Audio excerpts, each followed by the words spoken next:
Hello student. हम लोग arithmetic सीख रहे थे। अर्थमेटिक मैथ में परसेंटेज स्टार्ट किए थे। तो परसेंटेज में सारे बेसिक कॉन्सेप्ट हो गए थे। हमने एक टेबल याद किया था। उस टेबल से हमारा जो परसेंट का कैलकुलेशन था वो बहुत ही आसान हो गया था। उसके बाद फिर हमने उस कैलकुलेशन परसेंट से फ्रैक्शन, फ्रैक्शन से परसेंट कैसे फास्ट स्पीड में कन्वर्ट किया जाए, ये सारी चीज़ें सीख लिया था। अब आज से हम इसके क्वेश्चन पे आते हैं, परसेंट के क्वेश्चन पे आते हैं। पर डे हम 10-10 क्वेश्चन सॉल्व किया करेंगे। तो क्वेश्चन सॉल्व करने से पहले मैं आप दो मेथड बताना चाहता हूँ। इन दोनों मेथड की हेल्प से ही परसेंट के ज़्यादातर क्वेश्चन सॉल्व होते हैं और बहुत आसानी से सॉल्व होते हैं। देखो, पूरे अर्थमेटिक में हमको दो चीज़ें बहुत ही इम्पोर्टेंट हैं और वही लगभग बहुत सारे क्वेश्चन उससे आसानी से सॉल्व होते हैं। एक जो होता है उसे सॉल्व करने का परसेंट मेथड होता है, और जो दूसरा होता है वो होता है रेशियो मेथड। ठीक, रेशियो मेथड, एक परसेंट मेथड, एक रेशियो मेथड। अब हम स्टार्टिंग से समझते हैं। क्वेश्चन जो सॉल्व होंगे इन्हीं दोनों मेथड से अगर सॉल्व करोगे तो आसानी से सॉल्व हो जाएगा और बहुत जल्दी सॉल्व हो जाएगा। अब परसेंट मेथड में क्या होगा कि इसमें जो भी बातें होंगी वो सारी परसेंट के टर्म में होंगी। जो भी बातें की जाएंगी वो सारी परसेंट के टर्म में की जाएंगी। मतलब इतना परसेंट बढ़ाया तो इसकी वैल्यू क्या हुई, इतना परसेंट घटाया तो इसकी वैल्यू क्या। जो भी बातें हमको, जो भी क्वेश्चन सॉल्व करते टाइम जो डेटा यूज़ होगा वो परसेंट के टर्म में यूज होगा। अगर रेशियो की बात करें तो रेशियो में क्या होगा कि जो डेटा यहाँ पे यूज़ होगा वो initial value, final value, initial value, मतलब अगर दो नंबर हैं उनके बीच का रेशियो, मतलब कंपैरिजन, दो नंबर के रेशियो। तो रेशियो में इस टाइप से हम क्वेश्चन को सॉल्व करेंगे। अब देखो, जैसे इसको एग्जांपल समझते हैं तो ज़्यादा क्लियरिटी आएगी। जैसे मान लो तुमसे क्वेश्चन में बोला है कि कोई नंबर है, उसको 32% इंक्रीज़ किया गया है, 32% इंक्रीज़ किया गया है। अगर उसको हम परसेंट के टर्म में बात कर रहे हैं तो हम क्या करेंगे। देखो, परसेंट में हमेशा मैं तुमको बताया था ना, बेस जो होता है ना, बेस होता है कितना, 100। बेस कितना होता है, 100। तो बेस हमेशा 100 होता है। तो इसका मतलब ये हुआ कि 32% कोई नंबर इंक्रीज हुई है तो स्टार्टिंग में बेस, मतलब स्टार्टिंग में वो कितनी थी, 100 थी, 100% थी। स्टार्टिंग में कितनी थी, 100% थी। अब जो है 32% इंक्रीज होने के बाद वो नंबर 132% हो गई। यही इसका मतलब होता है। 32% इंक्रीज करने का मतलब क्या हुआ, स्टार्टिंग में वो नंबर 100 थी, अब जो है प्रेजेंट टाइम में कितना हो गई, 132 हो गई। ठीक, ये हो जाएगा हमारा परसेंट मेथड से। इसी तरह कुछ भी ले लो, जैसे मान लो तुम्हारा 33.33, ये कोई नंबर है, ये कोई लेट से एक नंबर, लेट x बी आ नंबर, ये कोई एक नंबर है x। अब इस नंबर को 33.33% इंक्रीज किया गया, 33.33% इंक्रीज किया गया। अगर इसको परसेंट के टर्म में हम बात करें तो ये हम कह सकते हैं कि ये जो x है स्टार्टिंग में ये 100% था। मैं ये चीज़ बताया था ना, 100% का मतलब क्या हुआ, कोई चीज़ अगर अपने आप में कंप्लीट है, उसमें से कुछ कम नहीं किया गया, कुछ कम या ज़्यादा नहीं किया गया, तो उसको बोलते हैं 100%। तो ये x अभी पूरा कंप्लीट है ना, इसमें कुछ कम ज़्यादा नहीं किया गया। तो ये नंबर अभी तो स्टार्टिंग में अपने ओरिजिनल पोजीशन, ओरिजिनल पे है तो 100% हो जाएगा। लेकिन इसमें 33.33% का इंक्रीमेंट हुआ है, तो इसका मतलब ये हुआ कि ये नंबर अब कितनी हो गई, 133.33% हो गई। मतलब ये जो x है ये अब कितना हो गया, 133.33 33%। तो ये हमारी बात किसकी हो गई, परसेंट की। परसेंट का क्वेश्चन सॉल्व करोगे तो ये चीज़ ध्यान रखना, ये बहुत इंपॉर्टेंट है।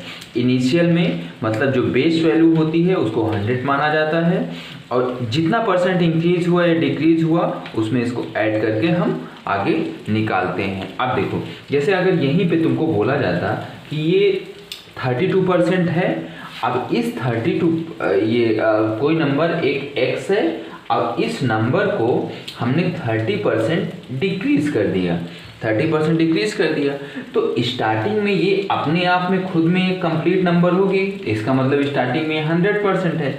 अब इस 100%, अगर ये स्टार्टिंग में 100% है और 30% का डिक्रीमेंट इसमें हुआ है, 30% कम हुई है, तो इसका मतलब अब ये कितनी बची होगी, 100 में से 30 माइनस कर दो, ये कितना हो जाएगा, 70% हो जाएगा।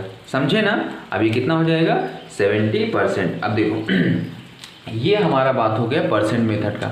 अब इसी के अकॉर्डिंग ये रेशियो मेथड बना है। रेशियो मेथड देखो ज़्यादातर कब यूज़फुल होता है, जब हमारा परसेंट की वैल्यू ये इंक्रीमेंट या डिक्रीमेंट हो रहा है, ये बहुत ज़्यादा कॉम्प्लिकेटेड कैलकुलेशन कर रहा है। जैसे अगर मैं तुमसे अभी यही पूछ लेता कि इसको 23.24 या कोई बड़ी कैलकुलेशन हो, 1345 पॉइंट, ये कुछ मतलब कोई बड़ी परसेंट में इंक्रीमेंट या डिक्रीमेंट हो रहा है, तो यहाँ पे हमारी कैलकुलेशन थोड़ा सा मुश्किल हो जाती है।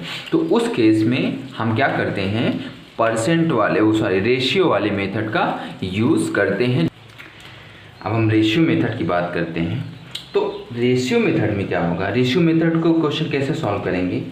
अब जैसे मान लो हमारे पास जो पहला क्वेश्चन हमने देखा था कि किसी नंबर को 33.33% इंक्रीज कर दिया गया है।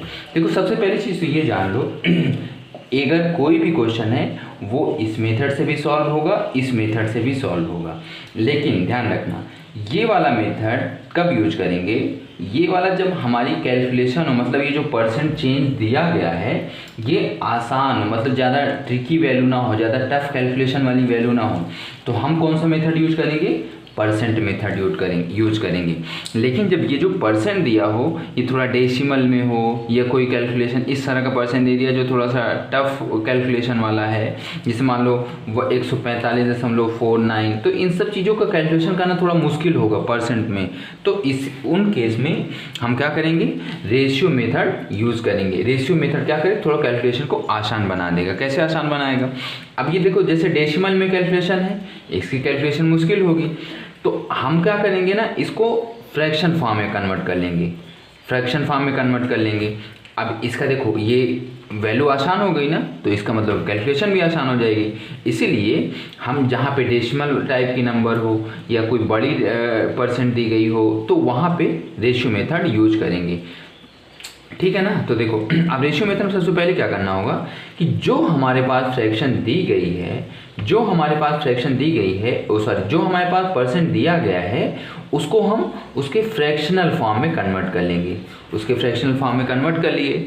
अब ये जो फ्रैक्शनल फॉर्म आता है, ये जो नीचे वाली वैल्यू जो होती है ना, ये इनिशियल वैल्यू होती है। ये कैसी वैल्यू होती है, ये इनिशियल वैल्यू होती है। जैसे यहाँ पे हम जो 100% को इनिशियल वैल्यू मानते थे ना, तो सेम चीज़ ये जो बेस वाला होता, मतलब जो डिनोमिनेटर होगा वो इनिशियल वैल्यू बोला जाएगा, और ये जो ऊपर वाला होता है ये फाइनल वैल्यू होगा। ध्यान रखना ये फाइनल वैल्यू नहीं होगा, ये फाइनल वैल्यू नहीं होती, ये क्या होती है, ये चेंज इन वैल्यू होती है, ये चेंज इन वैल्यू होती है। अब तुम बोलोगे चेंज इन वैल्यू क्या होता है, तो देखो जब हम छोटी क्लासेस में फॉर्मूला एक पढ़ते थे ना कि परसेंट चेंज हमको कभी भी निकालना हुआ करता था, तो उसके लिए हम क्या फॉर्मूला यूज करते थे, final value minus initial value upon initial value, ये फार्मूला यूज किया करते थे ना, इनटू 100। तो हमको अगर परसेंट के टर्म में नहीं बात करना, किसी नंबर्स का चेंज अगर निकालना है तो हम इनटू परसेंट, इधर से परसेंट इधर से 100 हटा दें, तो हमारा यही फार्मूला आता था ना। तो ये जो ऊपर वाला होता था फाइनल माइनस इनिशियल, इसी को क्या बोला जाता था, change in value, change in value बोला जाता था ना, तो यही चेंज इन वैल्यू जो है ये वाला नंबर होगा, जो मतलब इसका न्यूमरेटर होगा, numerator he change in value होगा। अगर इसको बात करना चाहें, अगर हम लिखना चाहें फॉर्मूले के टर्म में, तो इसको कैसे लिख सकते हो, फाइनल वैल्यू और final value minus initial value. इसको कैसे लिख सकते हैं, final value minus initial value बोलो या चेंज इन वैल्यू बोलो, दोनों एक ही बात है। और जो डिनोमिनेटर होगा वो हमेशा क्या होगा, इनिशियल वैल्यू होगा। ठीक, तो अब देखो ये बात हो गई। अब इसमें तुमको क्वेश्चन कैसे सॉल्व करना होगा, क्वेश्चन सॉल्व करने का क्या मेथड होगा, कौन सा नंबर क्या है ये तो सब लोग समझ गए ना, ये इनिशियल वैल्यू है और ये चेंज इन वैल्यू है। अब तुमको क्वेश्चन में क्या करना होगा कि सबसे पहले हमको इनिशियल वैल्यू लिखना होगा, अब उसके बाद चेंज इन वैल्यू, मतलब 33.33% का इंक्रीमेंट हुआ है ना, तो इसका मतलब ये नंबर स्टार्टिंग में 3 थी और 1 का उसमें चेंज हुआ, और चेंज क्या हुआ है, इंक्रीमेंट का चेंज हुआ है। तो +1 यहाँ कर दो, कितना आ जाएगा, 4 आ जाएगा, +1 कर दोगे तो कितना आ जाएगा, 4 आ जाएगा। तो इसका मतलब ये जो हो जाएगी, ये क्या हो जाएगी, ये हो जाएगी फाइनल वैल्यू, ये हो जाएगी क्या, फाइनल वैल्यू। अगर इसी तरह तुमसे कोई बोले, जैसे यहाँ पे हमने देखा था एक 32% का इंक्रीमेंट हुआ है, 32% का किसी नंबर में 32% का इंक्रीमेंट हुआ है, या तो इसका एक एग्जांपल ऐसे ले लो, किसी की सैलरी है वो मान लो स्टार्टिंग में 10,000 है, स्टार्टिंग में 10,000 है, ये 10 लाख ले लो, 10,000 बहुत कम है, 10 लाख है, तो होगा क्या, ध्यान से समझना, और उसमें 32% का इंक्रीमेंट हो गया, 32% का इंक्रीमेंट हो गया, तो कैसे होगा, देखो सबसे पहला काम हमारा, पहला स्टेप क्या था, इसकी जो है फ्रैक्शनल वैल्यू लिखो, इसकी फ्रैक्शनल वैल्यू लिखो। तो फ्रैक्शनल वैल्यू कैसे लिखेंगे, फ्रैक्शनल वैल्यू लिखने के लिए हमको पता है कि जो 4% होता है वो ये 1/25 के बराबर होता था, 1/25 इसी के बराबर होता था ना।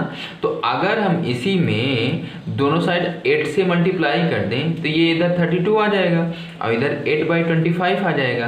तो इसका मतलब ये है कि स्टार्टिंग में उस आदमी की सैलरी 25 थी, अब 25 से 8% का इंक्रीमेंट हुआ है, तो अब कितनी हो गई उसकी वैल्यू, 33% हो गई है। अब उसकी वैल्यू कितनी हो गई है, 33% हो गई है। तो इसका मतलब क्या है कि ये पहले उसकी इतनी सैलरी थी, तो मतलब 25 की जो वैल्यू दी गई, मतलब 25 यूनिट की जो वैल्यू दी गई है वो 10 लाख हो जाएगा। और जो 30, तो हमको क्या करना होगा, अगर तुमसे क्वेश्चन में पूछे कि फाइनल वैल्यू बताओ, मतलब 32% का इंक्रीमेंट होने के बाद उसकी कितनी सैलरी है, तो 25 यूनिट की वैल्यू हमको पता है, 33 यूनिट की वैल्यू निकाल देंगे। अगर इन दोनों के बीच में डिफरेंस पूछता है तो 33 माइनस 25 निकाल देंगे।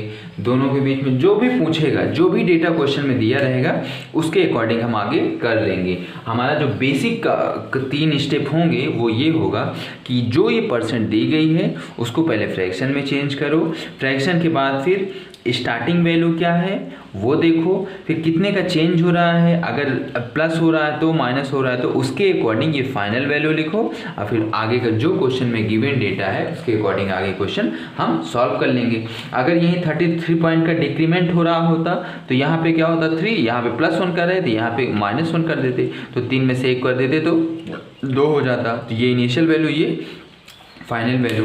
अब हम पर डे 10-10 क्वेश्चन इस पर सॉल्व करेंगे। अब यही हमारा मेन दो मेथड है, इसे अच्छे से ध्यान रखना। नेक्स्ट वीडियो में मिलते हैं, उसमें हम क्वेश्चन देखेंगे। Thank you.